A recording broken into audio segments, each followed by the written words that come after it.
નમસ્કાર મિત્રો, સ્વાગત છે તમારું ખેડૂત સમાચાર ચેનલમાં। મિત્રો, આજના મહત્વના સમાચાર જોઈએ તે પહેલાં જો તમે અમારી ચેનલમાં નવા છો તો નીચે લાલ કલરનું સબસ્ક્રાઇબ બટન આપેલું છે તેને દબાવીને બાજુમાં રહેલા ઘંટી બટનને પણ દબાવી દેજો, જેથી અમારા આવનારા તમામ વિડીયોની માહિતી તમારા સુધી મળતી રહે।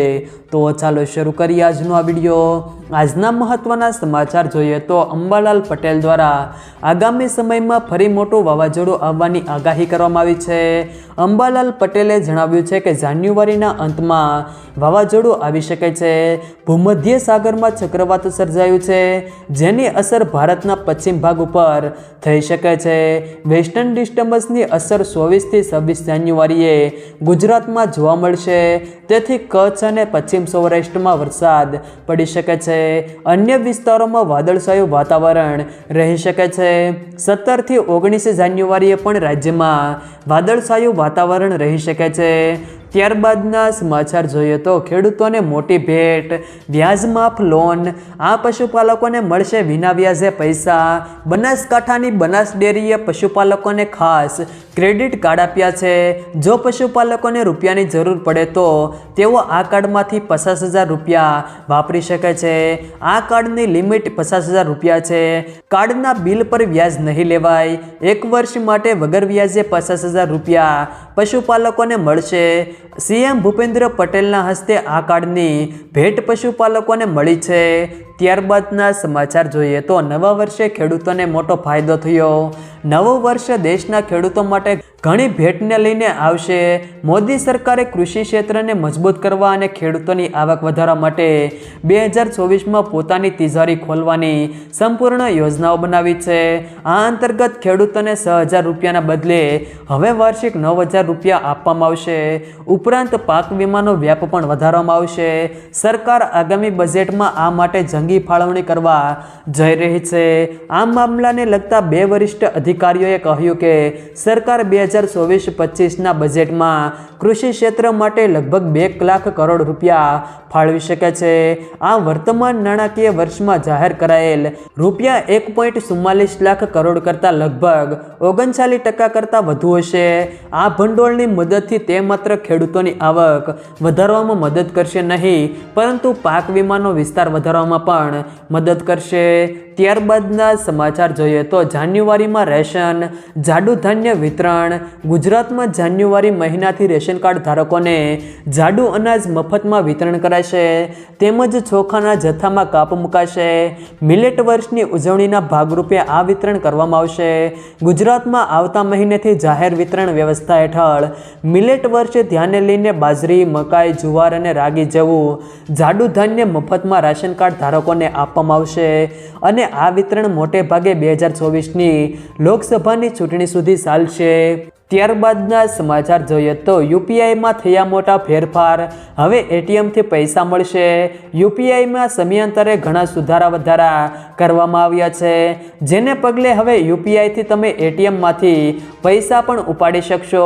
QR કોડની મદદથી પણ એટીએમથી રૂપિયા કાઢી શકાય છે। હજુ આની પર કામગીરી કરવામાં આવી રહી છે। આ ગ્રાહકોને શ્રેષ્ઠ સુવિધા આપવા માટે કરવામાં આવ્યું છે।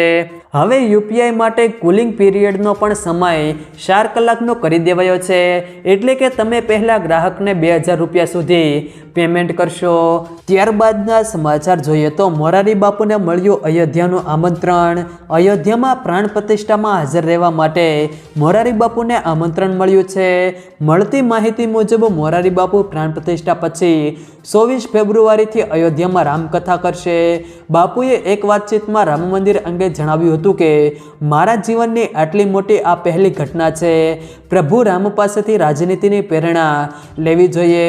ભારતનું નામ દુનિયામાં ગુંજી રહ્યું છે, તેમાં નરેન્દ્ર મોદીનું પણ મોટું યોગદાન છે। ત્યારબાદના સમાચાર જોઈએ તો મોબાઈલમાં આવો મેસેજ તમારે આવે છે કે નહીં? કેન્દ્ર સરકાર તરફથી યુઝર્સના મોબાઈલ નંબરને વેરીફાઈ કરવામાં આવી રહ્યા છે।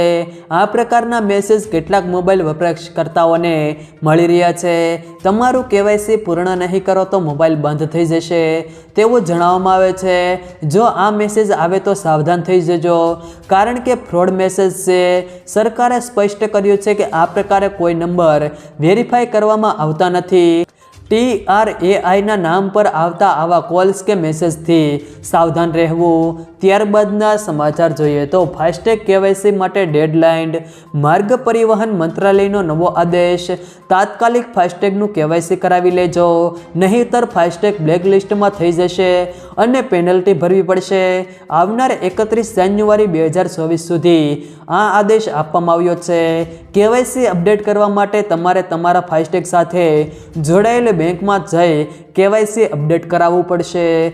ત્યારબાદના સમાચાર જોઈએ તો કપાસની ખેતી કરતા ખેડૂતો માટે કામના સમાચાર।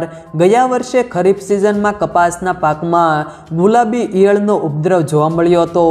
પિંક બોલવર્મના કારણે કપાસના ઉત્પાદનમાં ઘટાડો થયો છે। આગામી ખરીફ સિઝનમાં કપાસના પાક પર ગુલાબી ઈયળનો હુમલો ન થાય તે માટે સરકારે અત્યારથી જ તૈયારીઓ શરૂ કરી દીધી છે। રાજસ્થાન સરકાર દ્વારા જીનિંગ મિલ માલિકો અને પ્રતિનિધિઓ સાથે બેઠક યોજી હતી। સરકારે કૃષિ વિભાગ, કૃષિ માર્કેટિંગ વિભાગ અને જીનિંગ મિલ માલિકોને પરસ્પર સંકલનમાં ગુલાબી ઈયળના અસરકારક વ્યવસ્થાપન માટે જરૂરી પ્રયાસો કરવા નિર્દેશ આપ્યો હતો। ખેડૂતોને ટેકનિકલ માહિતી પણ પૂરી પાડો, જેથી આવનારી ખરીફ સિઝનમાં પિંક બોલવર્મને નિયંત્રણમાં લઈને કપાસનું ઉત્પાદન વધારી શકાય। ત્યારબાદના સમાચાર જોઈએ તો ગરીબોને મળશે 10,000 રૂપિયા આર્થિક સહાય। ગરીબ પરિવારો અને નાના ખેડૂતોને માત્ર આધાર કાર્ડના પુરાવા સાથે 10,000 રૂપિયા બેંકમાંથી આપવામાં આવશે। PM સ્વનિધિ યોજના હેઠળ પોતાના વ્યવસાયના ઉપયોગ માટે પહેલા વર્ષે 10,000 અને બીજા વર્ષે 20,000 સુધીની લોન સરકાર દ્વારા બેંકમાંથી આપવામાં આવશે। જ્યારે મિત્રો આ યોજનાનો મુખ્ય હેતુ નાના પરિવારોને આર્થિક રીતે મદદ કરી નાના પરિવારોને પગભર કરવાનો છે। ત્યારબાદના સમાચાર જોઈએ તો કેન્દ્ર સરકારે ક્રૂડ પર વિન્ડફોલ ટેક્સ ઘટાડ્યો। ઓઇલ કંપનીઓને રાહત આપતા મોદી સરકારે ક્રૂડ પેટ્રોલિયમ પરનો વિન્ડફોલ ટેક્સ ઘટાડવાનો નિર્ણય લીધો છે। કેન્દ્ર સરકારે વિન્ડફોલ ટેક્સ 2300 રૂપિયા પ્રતિ ટનથી ઘટાડીને 1700 રૂપિયા પ્રતિ ટન કર્યો છે।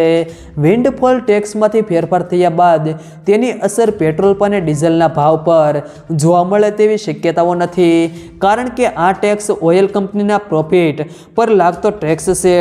આ ટેક્સને જુલાઈ 2022માં પ્રથમવાર લાગુ કરવામાં આવ્યો હતો।